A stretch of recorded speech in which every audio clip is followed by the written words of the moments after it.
Mas tá bom, olha só, vamos ouvir então aqui, vamos conversar, como eu disse para vocês, né? Vamos falar de Banco Master, o caso do Banco Master, né? Conversar também, entre outros assuntos, a questão do punitivismo, que é um tema que a gente conversou muito, até por conta da repercussão do caso do cão orelha. E aí, para isso, a gente chamou aqui o nosso queridíssimo Roberto Tardelli, ele que é jurista, ele é promotor de justiça, já aposentado, ele, enfim, esteve presente aí em casos muito conhecidos nacionalmente, ele integra o grupo Prerrogativas, ele também, diz ele, é devoto do artigo 5º da Constituição Federal, e ele é co-criador do podcast Fala Direito Comigo. Roberto, e tem uma outra coisa que o Roberto Tardelli é também, viu, gente? Ele é corintiano, Roberto Tardelli. Boa noite para você. Eu não ia deixar de falar isso. Boa noite, minha querida Thalita, que saudade de você. Prazer, Irivaldo, de te conhecer, certo? Estamos aí, certo?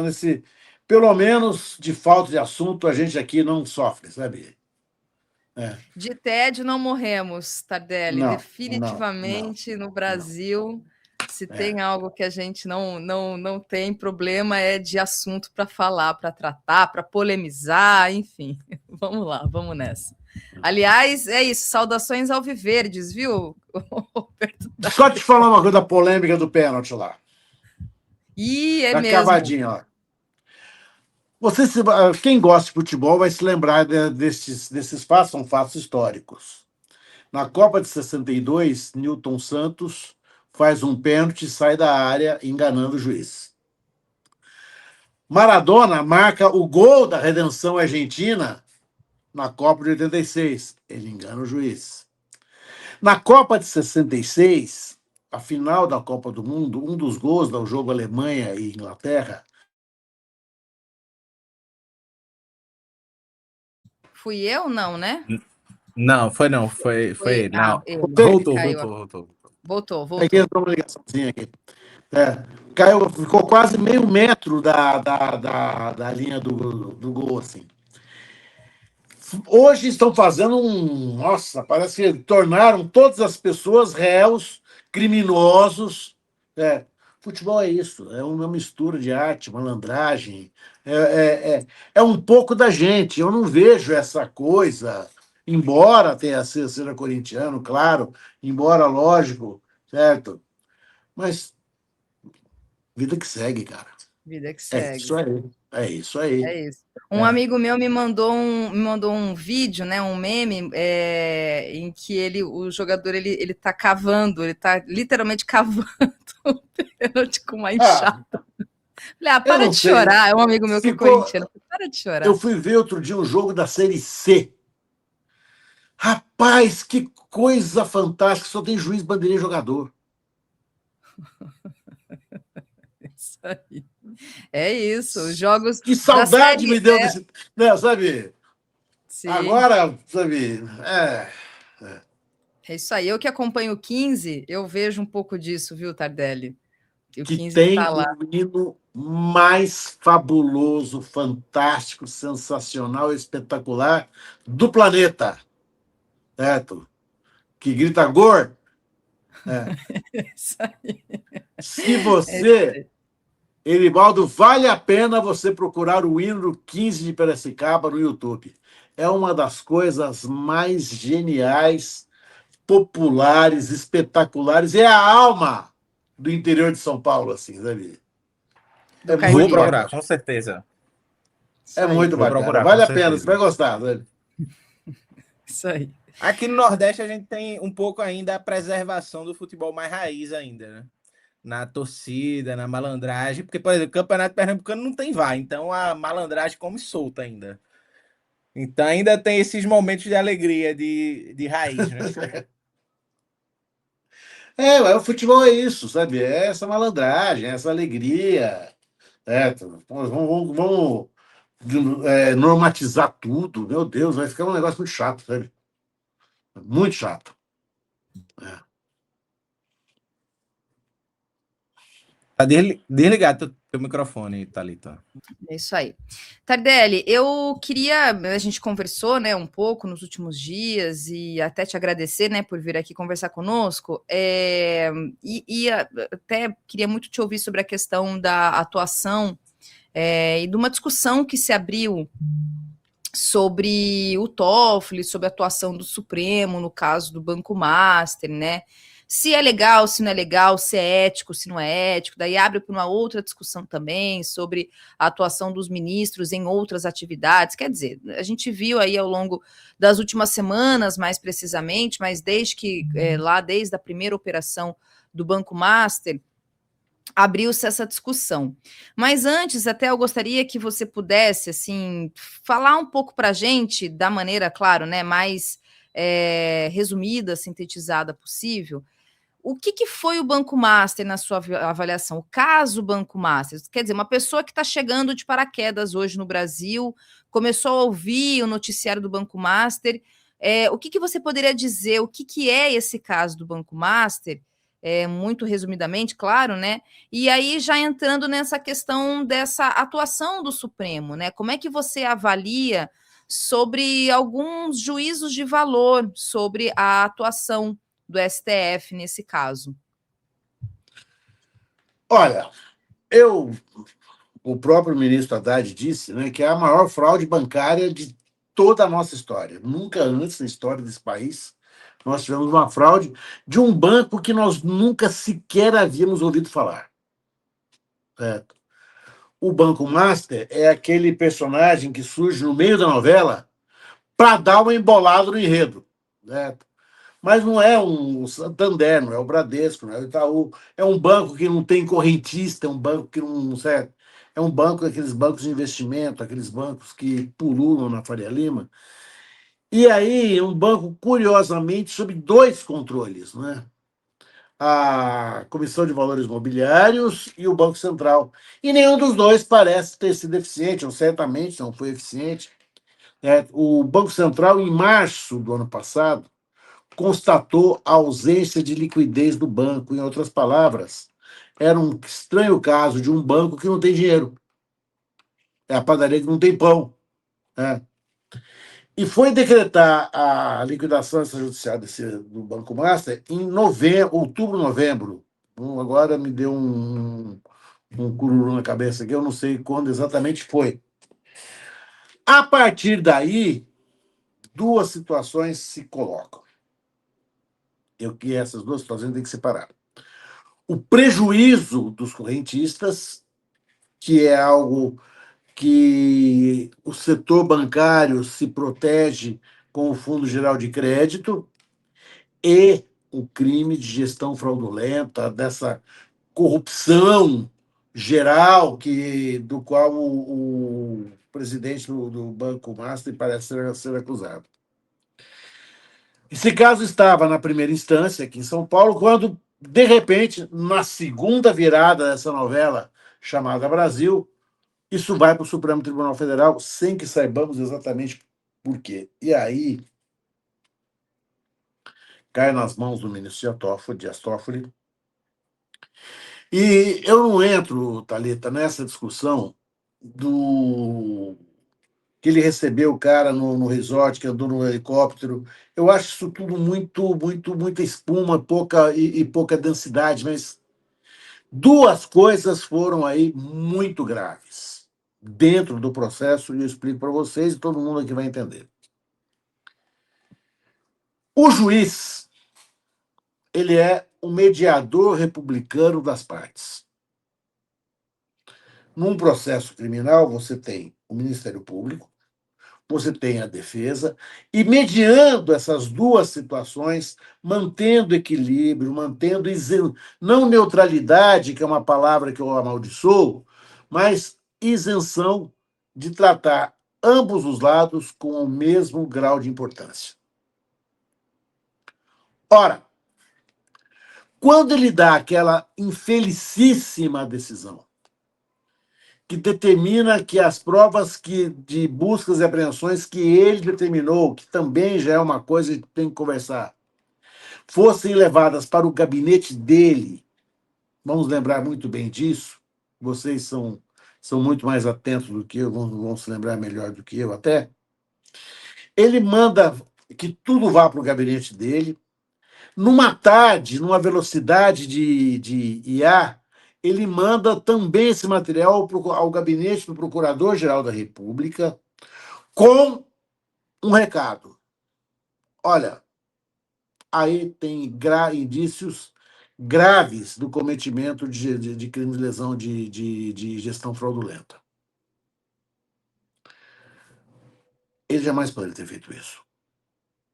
Porque o juiz não pode tomar conhecimento dos fatos antes das partes. Ele se compromete. Ele perde aquilo que a gente chama de isenção. Ele deixa de ter isenção para julgar. É como um juiz, vamos colocar um exemplo muito prático, que assiste a um atropelamento, a um acidente de trânsito. Ele não tem condições de julgar aquilo que, na verdade, ele viu. Ele não tem essa isenção. O Procurador-Geral da República não pode discordar dele e a defesa não vai ter nenhuma chance contra alguém que já formulou um pensamento. Existem indícios de crime de gestão fraudulenta aí. Portanto, na minha opinião, e na opinião de muitas pessoas, o ministro Toffoli está impedido de continuar nesse caso. Mas ele fez uma coisa pior. Quando ele manda que as provas sejam levadas para o gabinete dele, ele quebra um princípio que é uma coluna vertebral do processo penal, me perdoe esse juridiquês, que é a cadeia de custódia da prova. O que é a cadeia de custódia da prova? A cadeia de custódia da prova é uma sequência que o Código de Processo Penal determina de como trabalhar aquele indício de prova que foi coletado. Vamos imaginar um crime de homicídio, o que fazer, como levar o cadáver para a autópsia, como preparar esse cadáver, como fazer essa prova para que nós tenhamos aquilo que nos distancie, não da impunidade. A impunidade nunca foi inimigo do judiciário. A impunidade, jamais, porque a impunidade é uma quimera, é algo que não existe. Agora, o que existe, existe efetivamente, e que a gente tem que combater, meu querido, é o erro judiciário. A prova tem que ter valor científico. Ele quebrou a cadeia de custódia dessa prova porque ele mexeu nessa prova, ele abriu. Ninguém sabe como, ninguém sabe quem, ninguém sabe com que método. Ele praticamente destruiu tudo aquilo que ele mandou buscar. Qualquer advogado vai se dizer, vai se falar do seguinte: estas provas são imprestáveis para o fim a que se destinam, que é demonstrar a responsabilidade do Vorcaro naquilo que ali se contém, que parece ser muita coisa. São erros, oh, Thalita e Rivaldo, tão primitivos que a gente fica pensando como é que um juiz supremo comete uma... Não, vamos voltar ao futebol, ele chutou o tiro de meta contra o próprio gol. É o que eu nunca vi.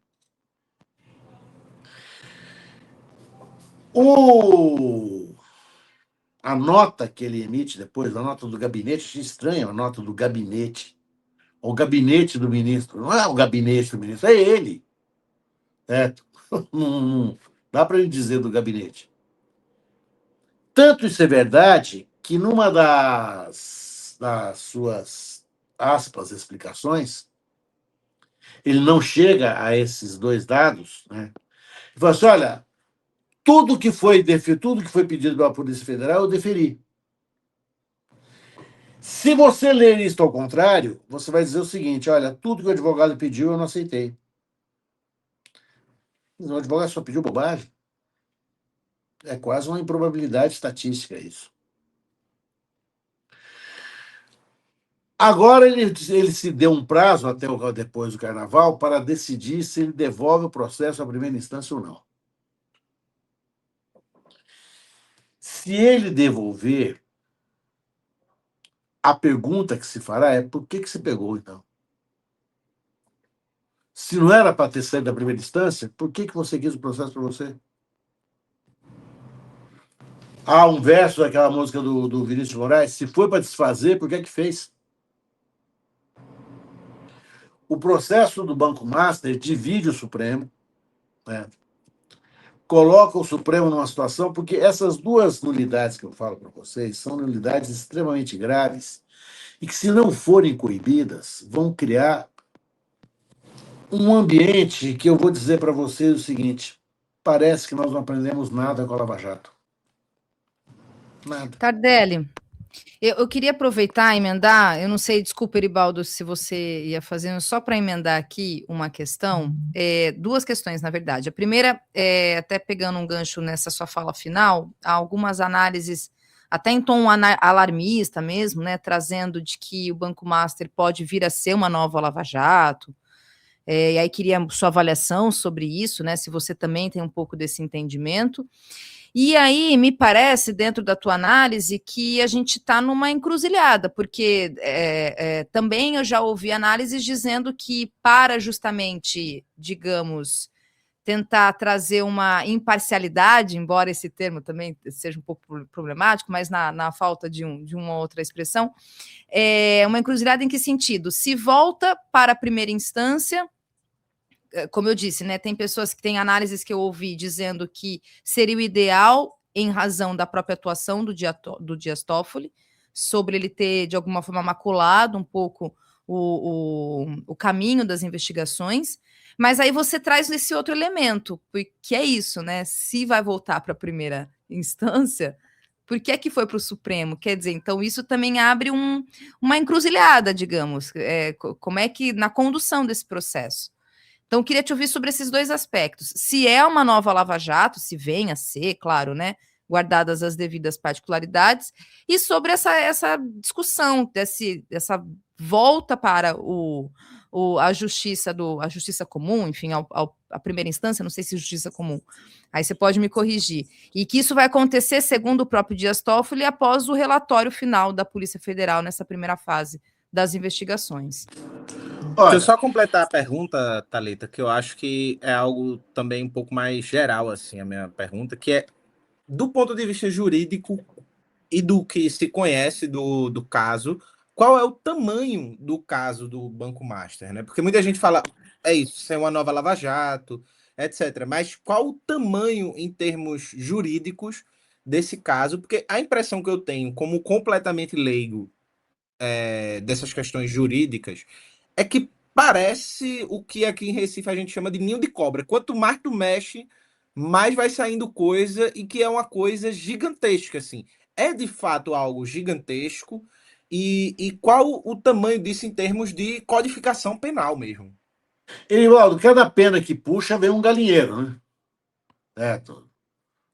Cada pena que puxa vem o galinheiro, vem a ema, vem o pato, vem o ganso, vem todo mundo. A grande questão aí, Thalita, é a seguinte: o que a Lava Jato nos trouxe de pior? A Lava Jato criou um ambiente de aceitação de ilegalidades dentro de um processo. Isso é um veneno contra a democracia. É um veneno letal. Porque o Estado começa a ganhar um tamanho sobre o cidadão em que o cidadão não tem mais como contra ele se contrapor. Tudo vale, está tudo certo, pode tudo.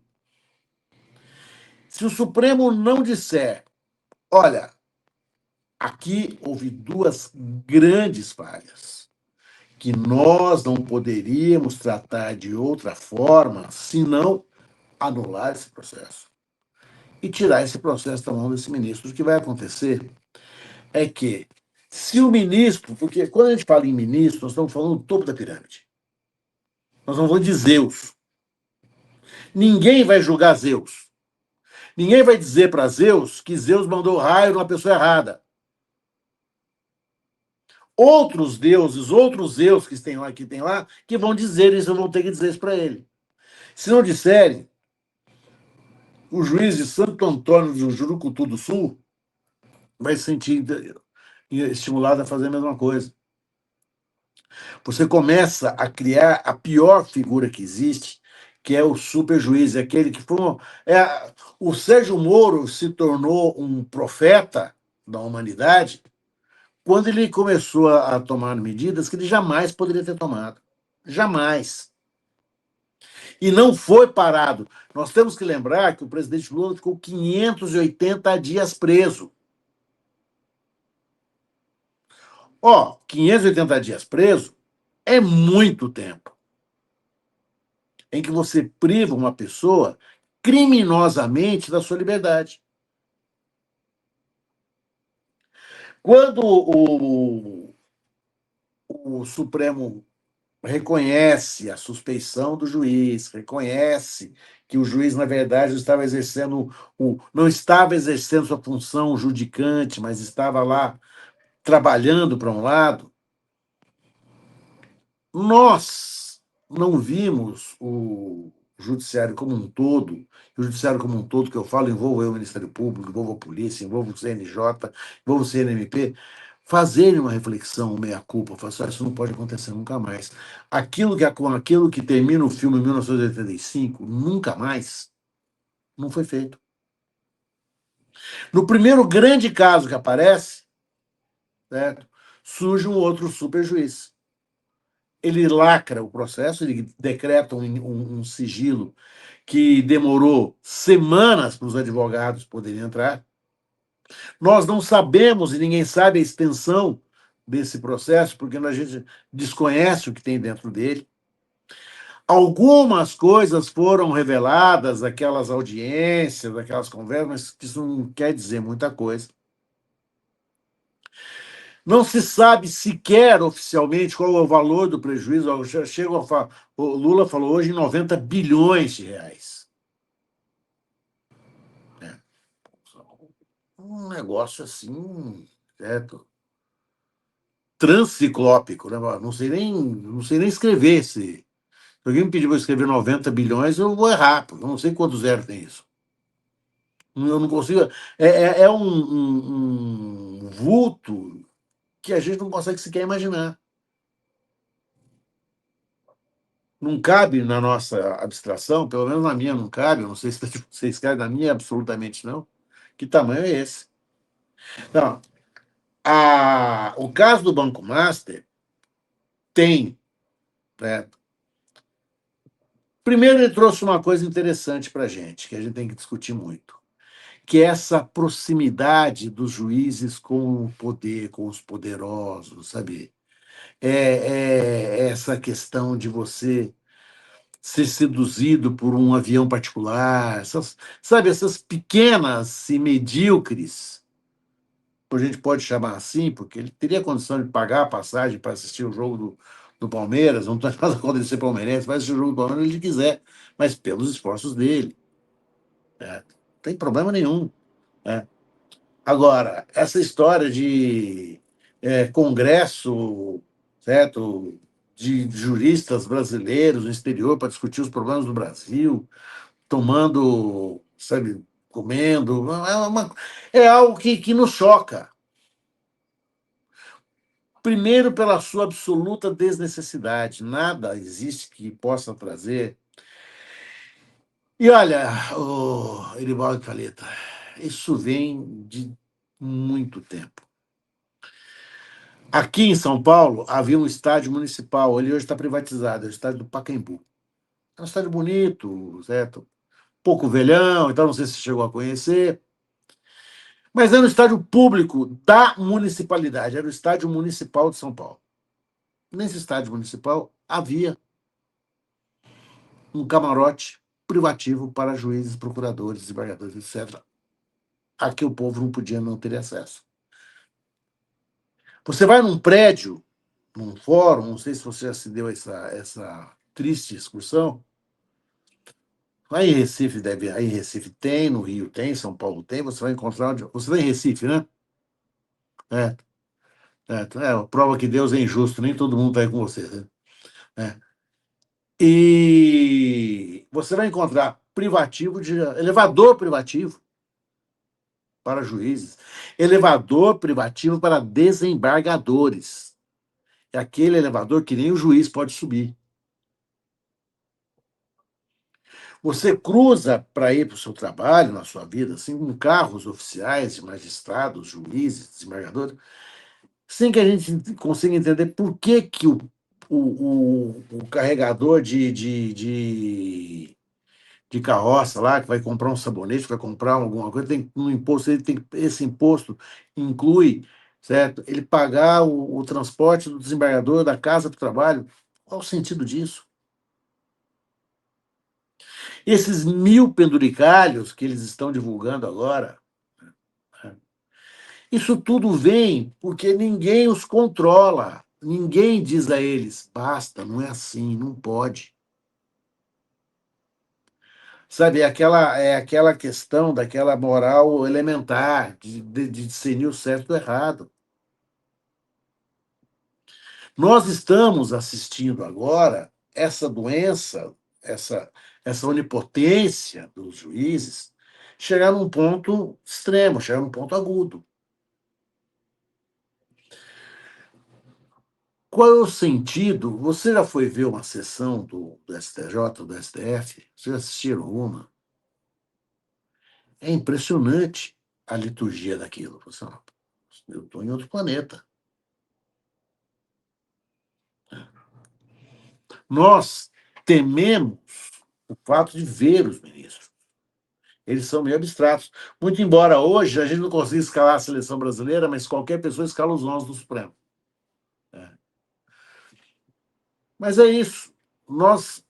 Isso é o resultado de um processo histórico, de um processo que vem de muito tempo, em que os juízes, promotores, policiais são tratados como uma espécie uma aristocracia do serviço público. Tardelli, deixa eu aproveitar, inclusive, para te fazer uma pergunta. No governo Bolsonaro, até hoje, muitas vezes, inclusive, é repetido por alguns quadros da extrema-direita essa defesa sobre impeachment de ministros do Supremo, né? Claro que aos moldes e argumentos, enfim, completamente distorcidos e equivocados, inclusive essa reprodução dessa expressão ditadura da toga, para tentar repetir essa mentira sobre ditadura no Brasil, enfim. Essa narrativa, né, enfim, reproduzida pela extrema-direita. Mas eu queria te ouvir, até a partir justamente desse cenário que você acabou de descrever para nós aqui, sobre o judiciário, ou melhor dizendo, uma certa cúpula do judiciário, né, os que estão lá na cobertura, no andar de cima. Como é que você avalia ter outros poderes, ou melhor dizendo, o poder legislativo ganhar justamente ter essa premissa, né, essa prerrogativa de assinar aberturas de processo de impeachment contra juízes do Supremo? Como é que você avalia isso? Claro, a despeito de tudo isso que eu disse, né, das distorções, dos argumentos equivocados e mentirosos promovidos pela extrema-direita. Mas dentro disso que você acabou de descrever, como é que você avalia, por exemplo, o juiz que é o Zeus, né? Ou seja, ninguém julga Zeus, a gente ter uma realidade como essa, né? Em que, por exemplo, ter um legislativo que pode definir aí o destino de um juiz ao juízo, avaliação, né, do parlamento, ele realmente tenha que ser destituído do seu cargo. Thalita, vamos pensar em casos específicos, né? São 2 os ministros que despertam a fúria da extrema-direita: Alexandre de Moraes, e agora, muito mais com Alexandre de Moraes, certo? Esse que é o Flávio Dino, né? O Flávio Dino está sentado em cima do formigueiro das emendas das emendas parlamentares, das emendas de orçamento, e está agindo, e aí que a gente tem que pensar, certo? Parece que a gente vê assim, olha, ele acordou de manhã, brincou um pouco com o cachorro, falou assim, agora eu vou quebrar todo mundo aqui, assim. Não é assim, o juiz não age de ofício. O juiz só age de ofício em uma situação no Brasil que é absolutamente excepcional, que é no Código Eleitoral. No Código Eleitoral, diz o artigo, salvo engano, 46 do Código Eleitoral, o juiz pode tomar atitudes. Porque na disputa eleitoral, o que o juiz tem que fazer, Elibaldo, é garantir que todos corram numa raia igual. Quem vai correr mais, quem vai correr menos, depende de cada um. Mas ele não pode permitir que uma tenha outro, que um esburaque a raia do outro, certo? E não dá para ele ficar fazendo muita formalidade, manda para o Ministério Público, manda para o advogado, aí decide, tal, já foi. Ele tem que tomar decisões em horas. Tanto que no Código de Processo, no Código Eleitoral, existe prazo de horas. É o único diploma legal que eu conheço que estipula prazo em horas, porque é tudo muito rápido, é tudo muito dinâmico. Nesses outros processos, a gente vê isso não acontece. Então, alguém tem que pedir para ele. Normalmente, quem faz esses pedidos é a Procuradoria-Geral da República. Nós temos que lembrar que o atual Procurador-Geral da República, o Paulo Gonet, foi reconduzido com uma margem estreitíssima de votos. Ele quase, ele quase, ele quase levou pau no exame da CCJ. Né? Por quê? Porque a cada requerimento dele, o Supremo faz uma bichódia, faz as placas tectônicas se movimentam. Né? Em nenhum momento o ministro Alexandre de Moraes tomou uma decisão de ofício de prender alguém. Aliás, ele não deferiu o pedido de prisão feito pelo Procurador-Geral da República quando o Bolsonaro fez aquela travessura, né? Aquela arte, né? Que bem foi tratado como fuga quando ele foi para a Embaixada da Hungria. O Procurador-Geral da República pediu a prisão dele, o Alexandre de Moraes não decretou. Né? O que existe é que, pela primeira vez, e até em razão de ser um Congresso muito ruim, do ponto de vista qualitativo mesmo, o Supremo tem sido chamado a decidir muita coisa que normalmente não decidiria. O marco legal, o marco zero do meio ambiente, vai decidir, certo, outras questões, de tal sorte que ele está sempre se colocando em oposição ao Congresso, porque o Congresso está decidindo, o Congresso está legislando muito mal. Essa é a verdade. A questão das emendas parlamentares, por exemplo, isso é um escândalo. É dinheiro público. É dinheiro público que tem que ter origem, tem que ter destinação, tem que ter comprovação. Como qualquer dinheiro público. O ministro Flávio Dino não inventou a roda. O que ele está pedindo é o que qualquer juiz pediria. Há um requisito essencial ao ato administrativo, que é a transparência, a impessoalidade, a finalidade, a motivação. Ele está agindo dentro daquilo que o artigo 37, que é o nosso artigo, o artigo da administração pública brasileira, determina. Quem não está agindo são os parlamentares, que tem a cidade lá que fizeram ditadura para a população 10 vezes maior, a outra manda dinheiro para clube de tiro, né? Virou uma festa do caqui. Então, ele está colocando um pouco de ordem nisso. E não está fazendo arbitrariamente, não. O que ele está dizendo é o seguinte: olha, aquilo que não tiver motivação, aquilo que não for transparente, aquilo que não for impessoal, está nulo, não pode ser feito.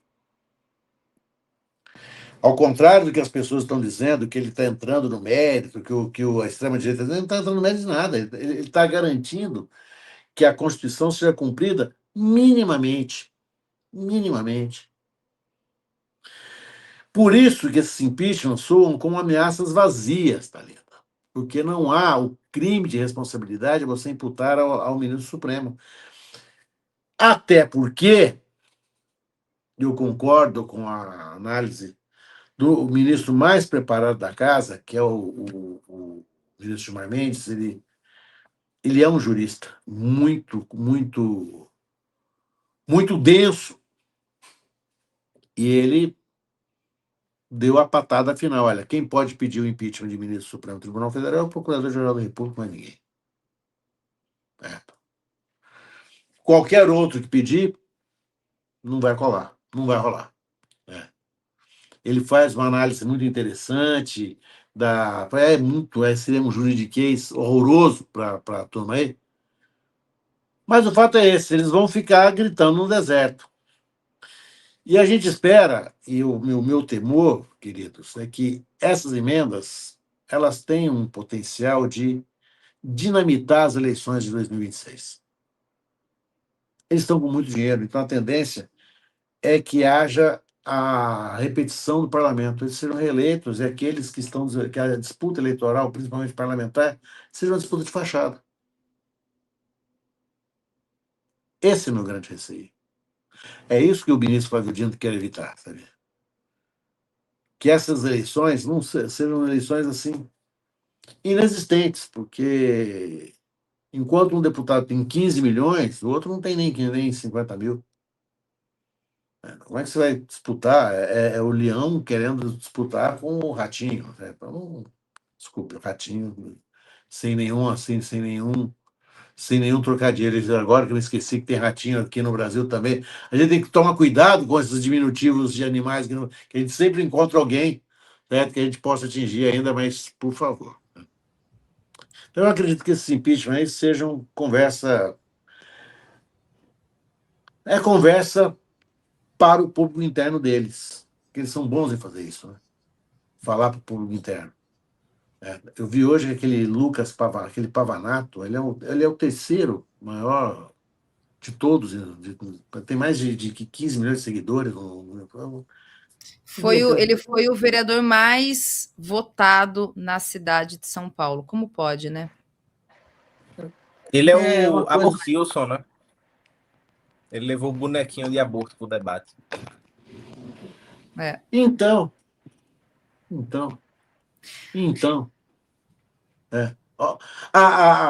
Não é questão de saudosismo, não, mas há 20 anos atrás a gente discutia quais eram os limites da clonagem humana, né? Os limites éticos da clonagem humana. Hoje a gente está discutindo terraplanismo. Deu uma guinada na coisa aí, sabe? Alguma coisa no seu direito, né?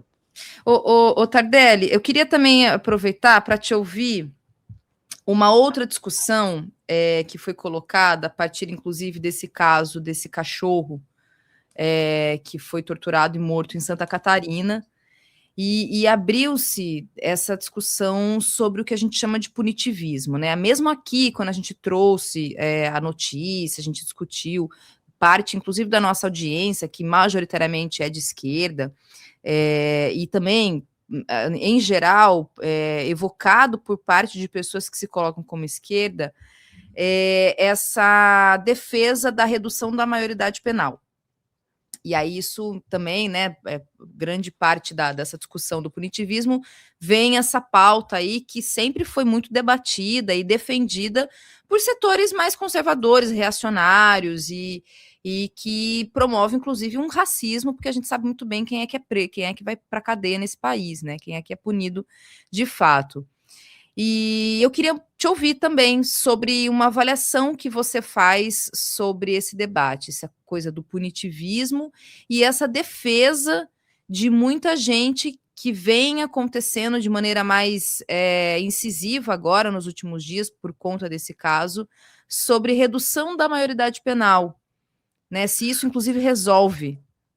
Olha, se resolvesse... Tardelli, rapidinho, deixa eu só complementar um pouquinho o que Thalita falou, porque eu acho que tu falou um negócio na tua fala que eu lembrei de um debate que ficou muito forte na época.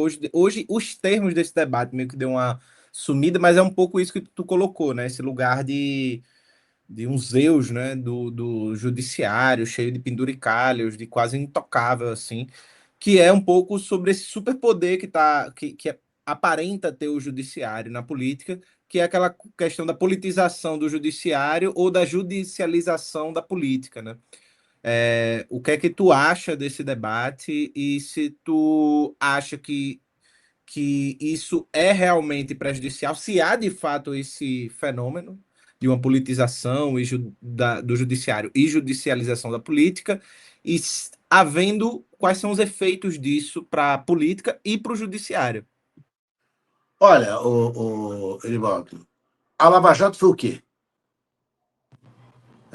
A Lava Jato foi o sequestro da política pelo judiciário. Prenderam o candidato que estava à frente das eleições. E foi preso. Olha, é a solução mais primitiva que você pode dar a um pleito eleitoral. Você prende o candidato que está na dianteira. Prenderam o Lula. Prenderam o Lula quando o Lula ele era candidato, estava em campanha, era o primeiro colocado na pesquisa, tinha larga vantagem. Prenderam. E prenderam de uma forma criminosa, sabidamente criminosa. Você olha quantos e quantos. Houve uma decisão de um juiz em que Lula pediu uma. Entrou com uma ação de reparação de danos contra alguém que tinha dito alguma coisa, o juiz julgou a ação procedente e concedeu R$ 1. R$ 1. Claro que o Judiciário, o Ministério Público, eles são majoritariamente oriundos da classe média, classe conservadora, certo? Muitos da burguesia rural, muitos da burguesia urbana, são conservadores, na sua grande maioria, e alguns são tão conservadores que viram nessa possibilidade, nessa hipótese. Tem um desembargador aposentado que defende Bolsonaro embaixo de chuva, raios e trovoadas. Vários são juristas de extrema-direita. Nós temos, aliás, o falta de jurista de extrema-direita não vai morrer jamais. Né? E esse é um risco que a gente corre. É um risco para o qual a gente tem que estar atento. E é um risco que você só consegue dominar se você tiver órgãos de controle efetivos. Nós não temos. Nós não temos. O CNJ, o CNMP estão muito distantes disso. Muito distantes. E isso vai batendo, essa discussão vai batendo, porque a redução da idade, da imputabilidade penal, no talento eu tinha cabelo, usava 38, e essa discussão já ainda existia, e era uma coisa assim, essa pauta era igualzinha, os argumentos eram iguais. E o que sustenta essa discussão é uma série de fake news e de mentiras que você não consegue imaginar. Manchete. O cara vai lá e fala assim, olha, o menor pode estuprar, matar e não vai acontecer nada. Tudo bem. Vamos às fundações. Antes chamava FEBEM, hoje Fundação Casa. Eu acho esse nome um horror. Eu acho esse nome uma agressão. Quantos lá estão por crimes? Não é ato infracional, o nome correto, mas vamos só para facilitar o debate. Por crimes sexuais, quantos vocês acham que tem em porcentagem de internos nas instituições de correição de adolescentes acusados de prática de estupro, por exemplo? Quanto você imagina? Você imagina 1%? 2%, 20%, 30%? Você imaginaria 0,040%? Por homicídio, não chega a 1,5%. A enorme maioria dos adolescentes nossos que estão internados estão lá por pequenos tráficos, pequenos roubos. Né? São crimes que não precisariam ter sido praticados, somente são praticados porque o adolescente brasileiro tem que cuidar da própria vida, do próprio sustento, sabe? Ele, muito precocemente, ele deixa de ser criança.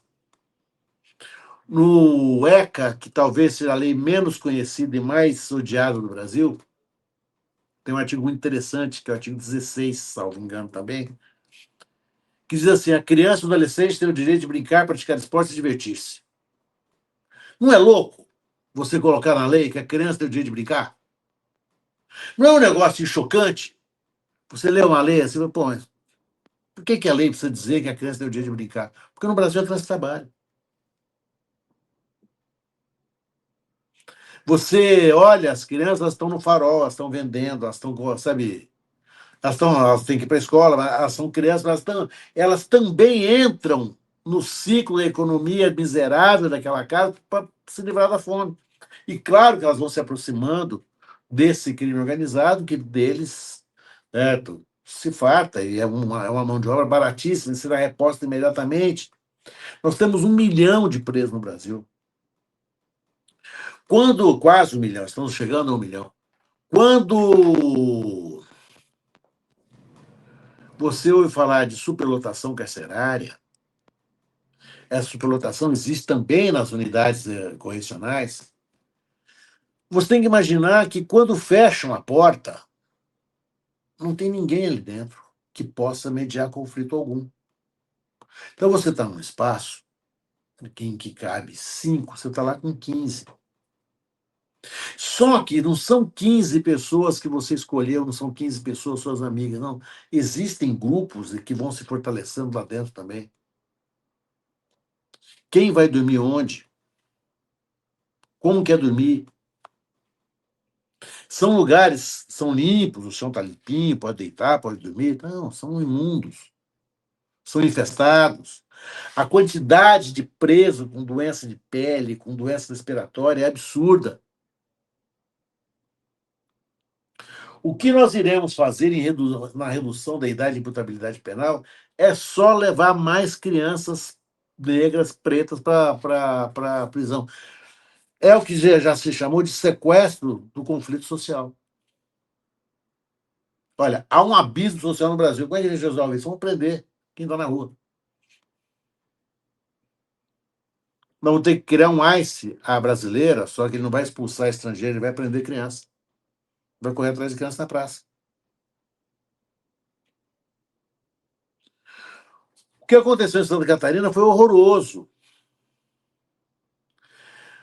E nos fez chegar ao ponto, Thalita e Erivaldo, da gente odiar adolescente, cara. Ele estava odiando criança de 15, 16 anos. Nós somos os adultos da sala. Claro que essas crianças devem ser orientadas, claro que devem ser. Mas o que a gente pretende? A Constituição diz que o adolescente é uma pessoa ainda em processo de desenvolvimento. Ele não está formado.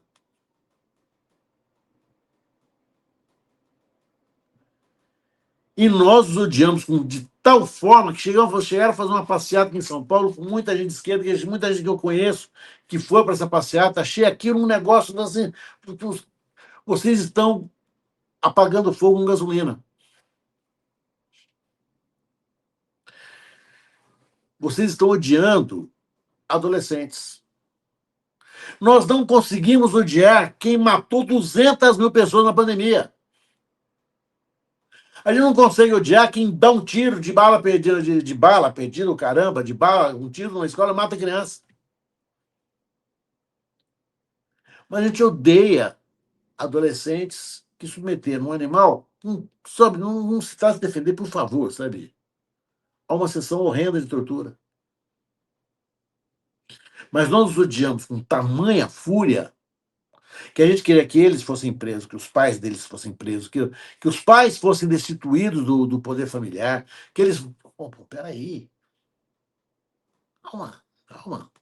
Vamos destruir a família. Porque nós estamos num ponto em que a gente não consegue compreender mais ninguém. Nós conseguimos odiar.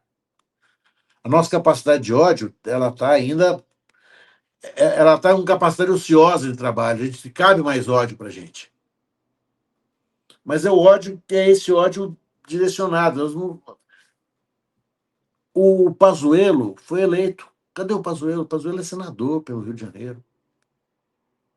Cadê esse cara? Onde está o padroeiro? Nós nunca mais ouvimos falar dele. Nunca mais ouvimos falar dele. Né? Então, eu não sei se eu misturei as estações, se eu misturei as bolas, eu confundo os Big Brothers, vocês me desculpem, sabe? Eu misturo as coisas. Tardelli, deixa eu Mas aproveitar e tirar uma curiosidade, curiosidade técnica mesmo, né? Teve esse caso horroroso, enfim, mais um, estava mais cedo até falando com o Eribaldo, de feminicídio, né? Enfim, falar de feminicídio no Brasil é um negócio, né? Se há algo que é epidêmico nesse país é isso, né? Matar a sem mulher. dúvida.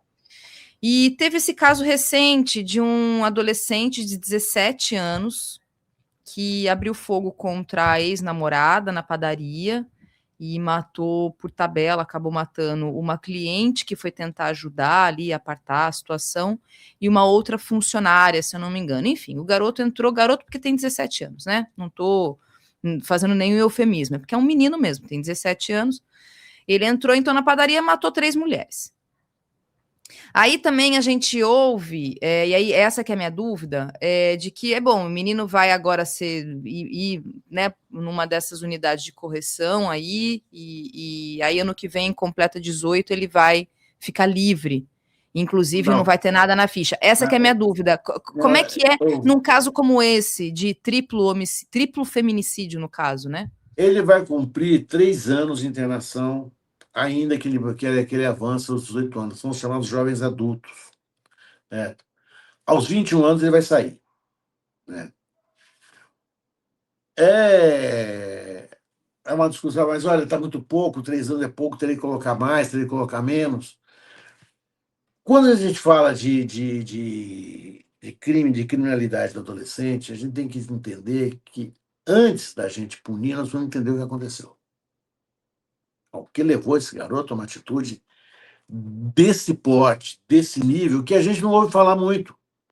Isso é raro. Ele provavelmente deve ter algumas comorbidades aí que precisam ser estudadas. Né? Como ele obteve a arma, como ele teve acesso a essa arma, com que facilidade ele obteve, né? Para que a gente possa entender aquilo que se passa na vida dele. O adulto, você não precisa compreender muito, o adulto ele está mais próximo do crime e castigo, mas o adolescente é uma coisa um pouco. Você tem que parar um pouco e pensar. Nós não podemos criar uma lei que esteja só preocupada em punir. O feminicídio ele é um crime de adultos. É muito raro um adolescente cometer. É uma área é absolutamente raro. Os nossos adultos estão punidos? Quantos feminicidas estão foragidos, andando nas ruas, não tem muita preocupação, né, com aquilo que eles fizeram? Eu fiz quase 1000 júris, Thalita. Eu fiz centenas de feminicídios. Centenas, centenas. É o crime mais difícil de você trabalhar, porque aquele que matou, matou baseado num valor que a sociedade acalenta. Eu trabalhei numa cidade no interior de São Paulo, o pai dizer o nome, eu pedi 16 júris consecutivos como promotor, Everaldo. 16. Aqui, nós lavamos a honra com sangue. Fiz de tudo. Mudei conceito de sentença, coloquei mulher, coloquei homem, coloquei só mulher. Pedi 16 seguidos. 16. Mas será que eu estou falando? Será o que está acontecendo comigo? Não, era um valor. A sociedade achava que aquilo era correto. Você vai conversar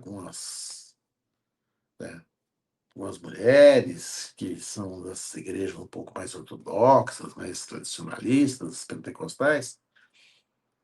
A violência física ela é justificada pelo pastor. O próprio cristianismo já é algum lugar que a mulher não é protegida no cristianismo. Pelo contrário. A única mulher adorada é a Maria, que pariu virgem. Então, nós temos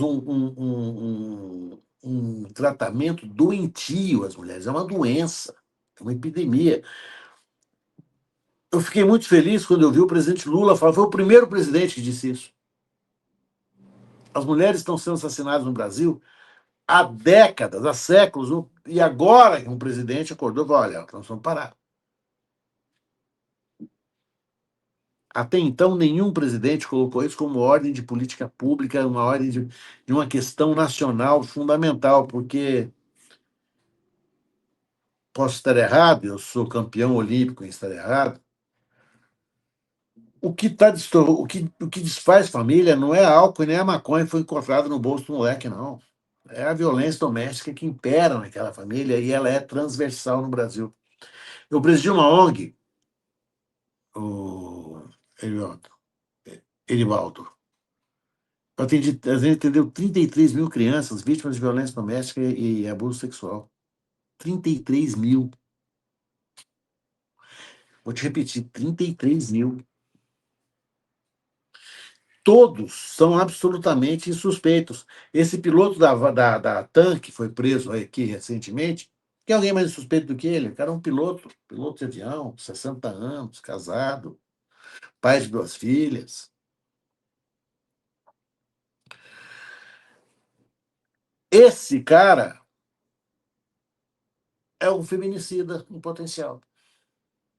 Quem eram os feminicidas? Os caras de 45, 50, 35. Gente como a gente, que divide o trabalho com você, que dá aula junto com você, que joga bola junto com você, né? Que você nunca vai imaginar que ele vai fazer isso, mas ele faz porque a sociedade permite que ele faça. A gente tem um discurso punitivista muito mais desenvolvido do que uma escala ética em relação a isso. Não pode acontecer em hipótese alguma.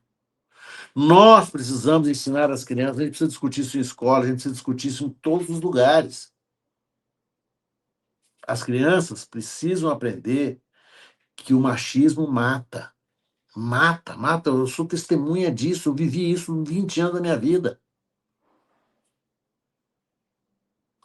Todos homens honestíssimos. Todos homens honestíssimos. Mas absolutamente incapazes de conseguir levar a vida. Raríssimos eram aqueles que, embora houvessem cometido feminicídio, viessem com uma atitude de reflexão grave daquilo que fizeram. A maioria não. A maioria disse, olha, se eu soubesse o que ela me fazia, se eu viu, olha o que ela me fez fazer. O feminicida, o assassino de mulheres, ele não tem um crachá. Certo? Ele não é uma pessoa que você identifica ele na rua. Ele está entre a gente, ele é um cara comum. Absolutamente comum. A enorme maioria deles primária.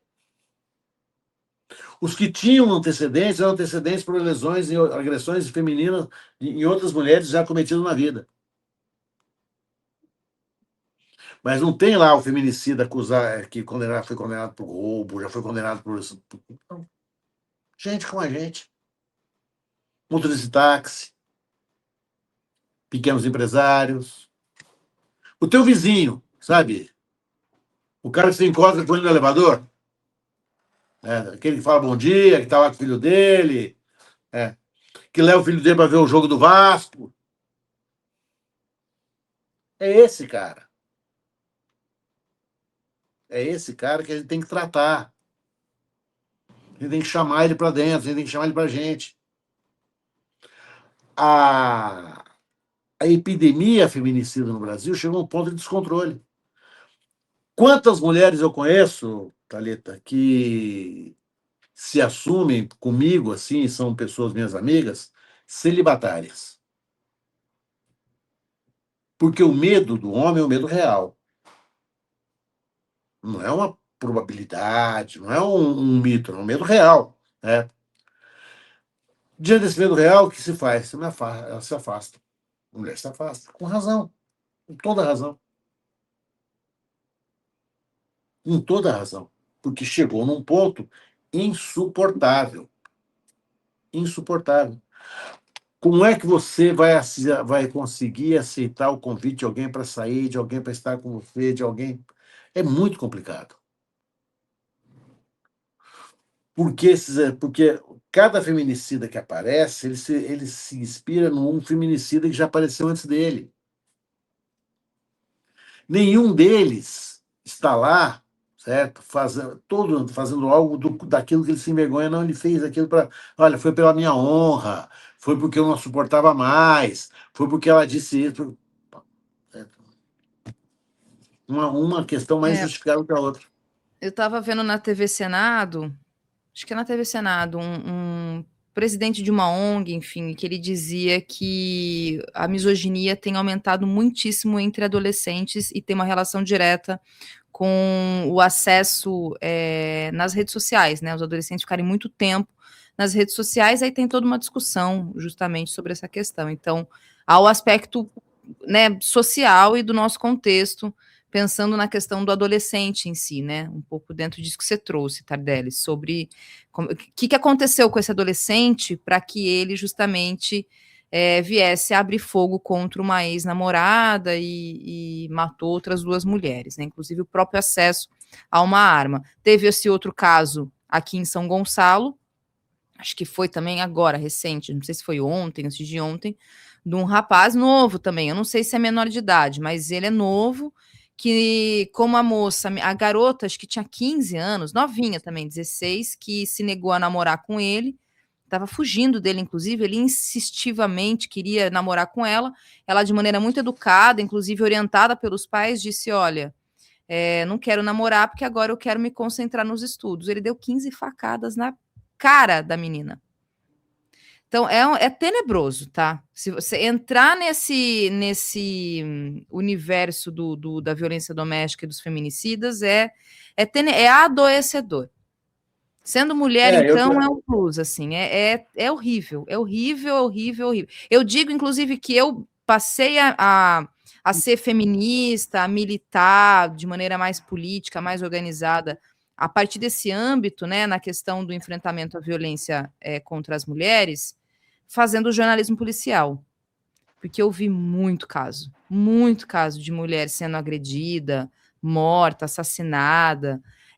Assim, é tenebroso. O que se faz com mulher nesse país é um negócio. E de fato, o atual governo é um governo que tem se esforçado muito em termos de política pública. Esse pacto nacional de enfrentamento ao feminicídio que aconteceu, inclusive, na última semana, mais uma ação feita pelo governo para justamente tentar, no âmbito da política pública, fazer esse enfrentamento, negado pelo governador de Santa Catarina. Teve uma parlamentar também que se negou, sob o argumento de que o que falta para as mulheres é lerem a Bíblia, quando, na verdade, a maioria das vítimas são cristãs, são mulheres que leem a Bíblia, vejam. É uma loucura isso, a assim. maioria das mulheres que pratica aborto tem religião. A maioria das. Eu trabalhei mais de 20 anos com isso, tá? Todo dia. Todo dia. O discurso religioso ele é devastador, porque ele impõe à mulher uma submissão absolutamente terrificante ao homem. Você não vai morrer se você fizer exatamente tudo que ele mandar. É um horror. A alternativa é horrorosa. É. Eu cansei de ver mulheres. Eu vi mulheres morrendo. Olha, ela apanhava, apanhava, apanhava, apanhava. A questão do feminicídio, ela tem muito desse viés religioso nosso, cristão, pentecostal, conservador, assim, sabe? Havia um jurista brasileiro que dizia que o marido não comete estupro contra a mulher, porque uma das obrigações do casamento é o débito conjugal, a dívida sexual, que ele poderia executar. Se ela não quisesse, ele poderia exigir que ela fizesse. Estava tudo bem. Havia uma atriz de Hollywood chamada Jane Mansfield, uma dessas bombshell dos anos 50, e ela tinha um furinho no queixo. E esse mesmo doutrinador, que foi considerado o maior penalista do Brasil de todos os tempos, diz o seguinte: suponha que o marido deu um soco na mulher e produz um furinho no queixo, que na verdade a embelezou. Ele cometeu lesão corporal ou ele embelezou a sua mulher dando um murro nela? O que vocês acham? É. A mulher tinha que ter autorização do marido para poder exercitar atos de comércio. A gente vem de uma cultura altamente opressiva que nós precisamos sepultar. E a gente sepulta essa cultura com muita informação, com muita discussão, com a desvalorização definitiva, definitiva desse comportamento. Nós temos que fazer isso, senão a sociedade brasileira não vai suportar. Nós estamos no limite de uma ruptura. A gente vê cenas de violência, de agressão, todo dia. Todo dia. Nesse aspecto, eu acho que nós atrasamos muito nas políticas. Ainda bem que elas bem-vindas, né? Mas estamos atrasados, temos que entrar nas escolas, temos que conversar com as crianças, temos que chamar os pais dessas crianças, temos que promover encontros dentro de onde for possível. Eu penso na escola, porque a escola é um espaço laico, é um espaço onde cabem todos, os evangélicos, os católicos, os de fé é, afro-brasileira. Cabe todo mundo ali, nós vamos conversar com essas pessoas. Nós vamos conversar corajosamente. E conversar corajosamente não é... Olha, as mulheres precisam refletir. Quem precisa refletir somos nós, os homens. Nós precisamos fazer essa reflexão. Nós precisamos parar. Você não pode exigir que a vítima não seja violentada, não seja vitimizada, mas você pode exigir que o agressor não agrida, que o agressor não prossiga, que o agressor não faça. A Elza Soares tem aquele samba, né? Você nunca mais, você ergueu a mão para mim. E tinha que estar tocando sempre, você não faça isso. A nossa questão da violência doméstica, eu trabalhei. Quando a gente via, achava que já tivesse visto tudo, não tinha visto. E sempre o poder, quase que um poder absolutista, terrificante, daquele homem na casa. Né? Ele não é apenas o agressor doméstico, ele também é um agressor de seus filhos, ele é uma pessoa que a violência ela vai se espalhando, né? Ela vai se capilarizando, é um horror, é um horror. Desculpa, eu falo demais. Nada, que isso. Me podar, E travou. Aqui.